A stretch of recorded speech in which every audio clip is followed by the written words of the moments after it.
अस्सलाम वालेकुम। वेलकम है आप सबको यूके विद बेनज़ीर में। Thank you so much. आप लोग इतना प्यार करते हैं और इतने आप लोग मेरी वीडियो को अप्रिशिएट कर रहे हैं। आप लोगों को समझ आ रही है कि यूके में जो जो चीज़ें हैं मैं आप लोगों के सामने हाईलाइट कर रही हूँ कि यूके आने के बाद आपको किन किन चीज़ों की ज़रूरत पड़ेगी। तो मैं वही बताऊँगी, क्योंकि यूके के बारे में मैंने पहले भी कहा था, वही बंदा बता सकता है जो यूके में रहता है। तो मैं आपको अच्छी तरीके से कहते हैं ना इंफॉर्मेटिव और बिल्कुल जेन्युइन बातें बताऊंगी जो यूके के साथ है। तो आज का वीडियो भी बहुत ज़बरदस्त होने जा रहा है। आज मैं बताऊंगी फैमिली फॉर 4 मंथली ग्रोसरी कितने का आता है ना। ये बहुत इंपॉर्टेंट टॉपिक। जो बंदा पाकिस्तान से फैमिली फॉर 4 आ रहे हैं, मतलब कि 2 मियाँ बीवी और 2 बच्चे, तो इसका मंथली अखराजात कितना होगा वो सब आपसे डिस्कस करूंगी। इस वीडियो को एंड तक देखिएगा, आपको तमाम चीज़ें यहाँ के बारे में पता चलेंगी। तो चलिए जी, जो अभी नया आया है जल्दी से लाइक शेयर सब्सक्राइब कर दे। तो स्टार्ट करते हैं फैमिली फॉर 4 मंथली ग्रोसरी। ठीक है, फैमिली फॉर 4 मंथली ग्रोसरी में मैं लंदन को अलग रखूंगी। ठीक है, लंदन इसमें इंक्लूड नहीं है, क्योंकि लंदन की हर चीज़ ही एक्सपेंसिव है, जिसमें एक्स्ट्रा एक्सपेंस आपका जाता है। तो हम लंदन को एक्स्ट्रा मतलब कि अलग रख के बात करेंगे, क्योंकि लंदन का रेंट का, घर का बिजली बिल और उसके अलावा काउंसिल बिल बिल्कुल अलग है। तो मैं तो यही कहूँगी जो पाकिस्तान से आ रहा है वो आके लंदन फॉरेन सेटल ना हो, क्योंकि लंदन एक्स्ट्रा ऑर्डिनरी महंगा है और ये पूरी दुनिया जानती है कि लंदन एक्सपेंसिव है। तो मैं बात करूँगी लोकल सिटीज़, जैसे कि हो गया एडनबर्ग, हो गया मैनचेस्टर, हो गया बर्मिंघम, हो गया, ये लोकल सिटीज़ जो है इनके बारे में बात करूँगी आपसे कि फैमिली फॉर 4 मंथली कितना खर्चा आता है। सबसे सैलरी का जो है ना, सबसे बड़ा खर्चा जो होता है ना, जो बड़ा अमाउंट जाता है वो होता है रेंट का। सबसे पहले आपको जो बंदा पाकिस्तान से यूके आ रहा है, सबसे पहले तो वो रेंट में ही रहेगा। डेफिनेटली वो फौरन घर नहीं खरीद सकता। तो रेंट के लिए आपका सैलरी का बड़ा अमाउंट जाता है। तो अगर आपके फैमिली फॉर 4 आ रहे हैं और बच्चे भी आपके छोटे छोटे हैं 2, तो आपको कम से कम 2 बेडरूम चाहिए। 2 बेडरूम के घर चाहिए, उससे 1 बेडरूम का घर आपको नहीं मिलेगा, क्योंकि फैमिली फॉर 4 हैं और आपको 2 बेडरूम चाहिए। तो मैं आपको एवरेज रेंट का प्राइस बताती हूँ, वो होगा 800 टू 1200, मतलब 800 से 1200 पाउंड तक हो सकता है। और ये डिपेंड करता है घर की कंडीशन पे। अगर घर बहुत ही अच्छा साफ सुथरा हो तो प्राइस थोड़ा अप एंड डाउन होगा। ठीक है, अच्छा, ये हो गई सैलरी का बहुत बड़ा हिस्सा जो आपका रेंट में जाता है। नेक्स्ट आ जाता है कौंसिल टैक्स। अच्छा, कौंसिल टैक्स क्या है, बहुत सारे लोग नहीं जानते हैं। कौंसिल टैक्स का मतलब है कि आपका वीकली कचरा जो उठाने वाला आता है, गार्बेज जो उठाने वाला, कलेक्ट करने वाला आता है, तो उसका उसका कौंसिल टैक्स, पुलिस का, मेंटेनेंस रोड का, और इस तरीके से छोटे छोटे और भी बहुत 2-3 चीज़ें हैं जिनको मिला के बनता है कौंसिल टैक्स। अच्छा, कौंसिल टैक्स भी आपका जो है ना, ये डिपेंड करता है सिटी पे। मतलब है कि कुछ सिटी जो है थोड़ा सा चीप है, मतलब मैनचेस्टर या बर्मिंघम, तो इनका जो कौंसिल टैक्स होगा ना वो 100 टू 200 पाउंड होगा। ठीक है, एक रफली लेके चलते हैं 100 टू 200 पाउंड। ये हो गया कौंसिल टैक्स। अब बात आ जाती है क्या, ग्रोसरी की। ग्रोसरी में वीकली और मंथली प्राइस दोनों होता है। वीकली और मंथली मैं क्यों कह रही हूँ, मंथली प्राइस में आप महीने में आटा, दाल, चावल, कुछ क्या कहते हैं, कुछ डब्बे वाले मसाले, गरम मसाले, ये सब आप मंथली का सोच के एक दफ़ा उठा लेते हो, और ये यकीन करें महीने से ऊपर आपका चल जाता है। ये आपकी मंथली का जो आटा, दाल, चावल है। ठीक है, इसकी प्राइस आप रख लो 50 टू 80 पाउंड।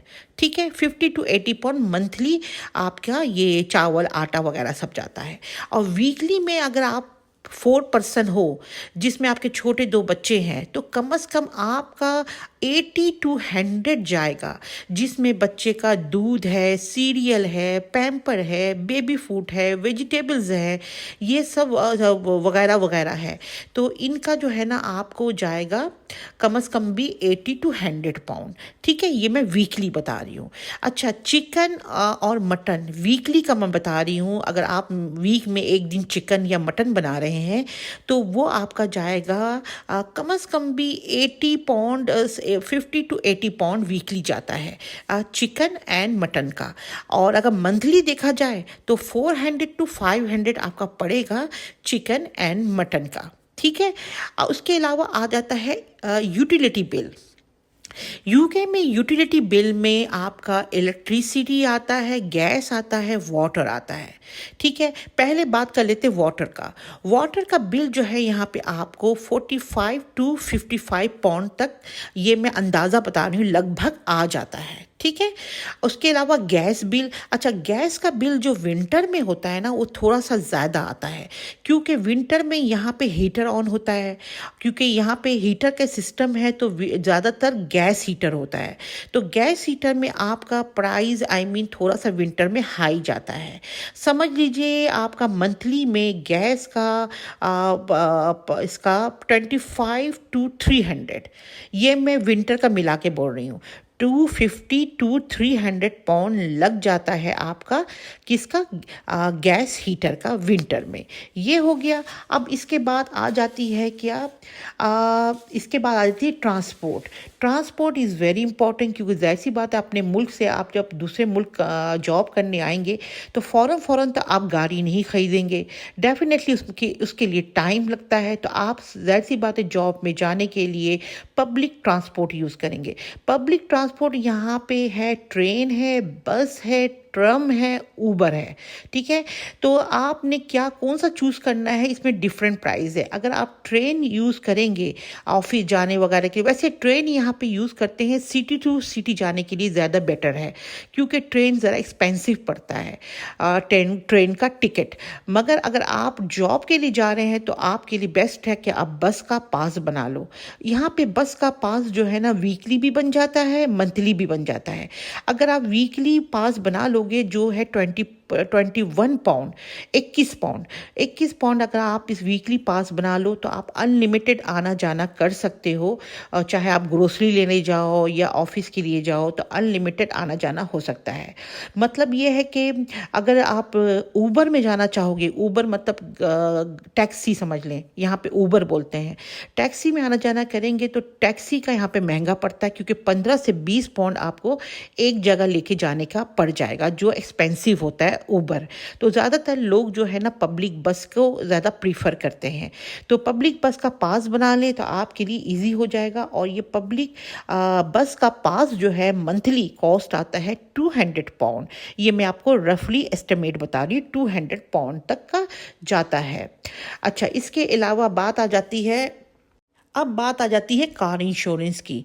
जो बंदा गाड़ी ले चुका है और वो गाड़ी के साथ अपना ऑफिस वगैरह जाना कर रहा है, तो उसका 70 to 100 मंथली कार इंश्योरेंस का होता है। ये डिपेंड करता है आप किस एज में है। अगर आप बहुत यंग एज में है तो उसका थोड़ा सा ज़्यादा होता है इंश्योरेंस। अच्छा, एरिया वाइज भी होता है। अगर आपका एरिया बहुत अच्छा है तो उसका भी इंश्योरेंस के लिहाज से प्राइस में फ़र्क पड़ता है। जैसे कि अगर बहुत ही डेंजरस एरिया में आपका घर है, डेंजरस एरिया मैं ये कह रही हूँ, इसका मतलब ये है कि जहाँ पे चोरी चकारी बहुत होती है, तो चोरी चकारी जहाँ होगी तो आपकी गाड़ी अगर चोरी हो गई तो आप तो डायरेक्टली क्लेम ठोकेंगे किसको, इंश्योरेंस को।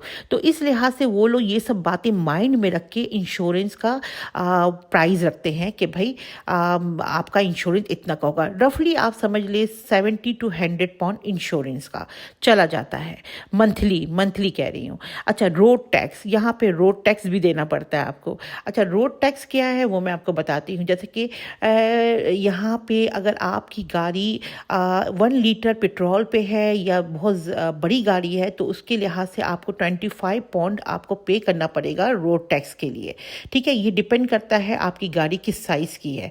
ठीक है, अब आ जाती है बात बड़ी इंपॉर्टेंट, फ्यूल फ्यूल गाड़ी का पेट्रोल का मंथली पेट्रोल में कितना जाता है। पेट्रोल और या डीज़ल, यहाँ पे डीज़ल महंगी है, पेट्रोल थोड़ी कम है, सस्ती है। वजह यह है कि पता नहीं यहाँ पे दुनिया में पेट्रोल महंगी होती है, डीज़ल सस्ती होती है, बट यूके में उल्टा ही है। यूके में डीज़ल महंगी है, पेट्रोल थोड़ा कम है। तो इसका मंथली आपको 120 या 150 तक का पाउंड चला जाता है मंथली। 120 to 150 एस्टिमेटली मैं कह रही हूँ मंथली चला जाता है। ये हो गया। उसके बाद आ जाता है वेरी इंपॉर्टेंट ब्रॉडबैंड। ब्रॉडबैंड मतलब इंटरनेट। इंटरनेट बहुत ज़रूरी है क्योंकि इसके बगैर तो आप रह नहीं सकते हो। आपका सारा जॉब से लेके हर चीज़ सर्च करने के लिए इंटरनेट चाहिए। अच्छा, इंटरनेट के लिए यहाँ पे आप कम से कम भी रख लो 30 पाउंड पर मंथ रख लो। ये आपका इंटरनेट का कॉस्ट जाएगा, ठीक है। और इसके अलावा इंटरनेट के अलावा मोबाइल, अगर आप अपने पास, जाहिर सी बात है मोबाइल भी होना ज़रूरी है। मोबाइल के लिए नेटवर्क चाहिए।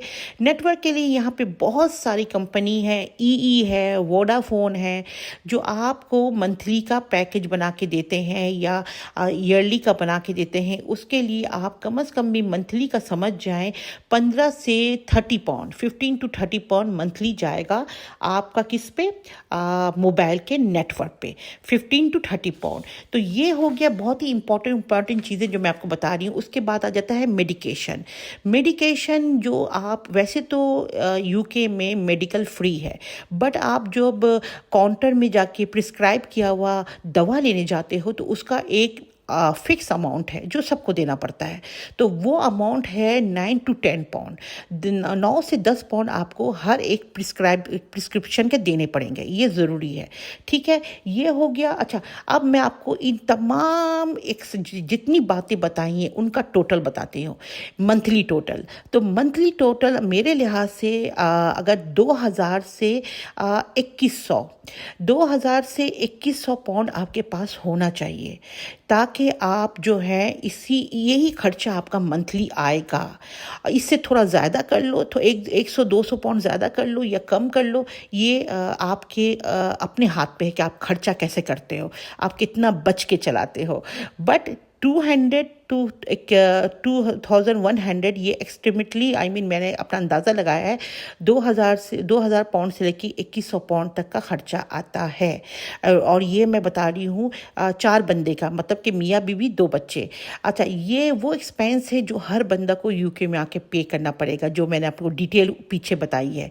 इसके अलावा जो है ना, इसके अलावा गुजारा नहीं है, चाहे वो आप फैमिली के साथ आओ या अकेले आओ, आपको ये सब एक्सपेंस देना ही पड़ेगा। तो चले जी, आपको ये वीडियो कैसी लगी? इंफॉर्मेटिव वीडियो है, मैंने वो बातें बताई हैं जो मुझे पता है, जो जिससे मैं गुजर रही हूँ। तो आपने लाइक शेयर सब्सक्राइब करना है और वीडियो को ज़्यादातर लोगों तक शेयर करें, ताकि लोगों को हकीकत पता हो कि हकीकत में यूके क्या है। ठीक है जी, तो इजाज़त दीजिए। अल्लाह हाफिज़।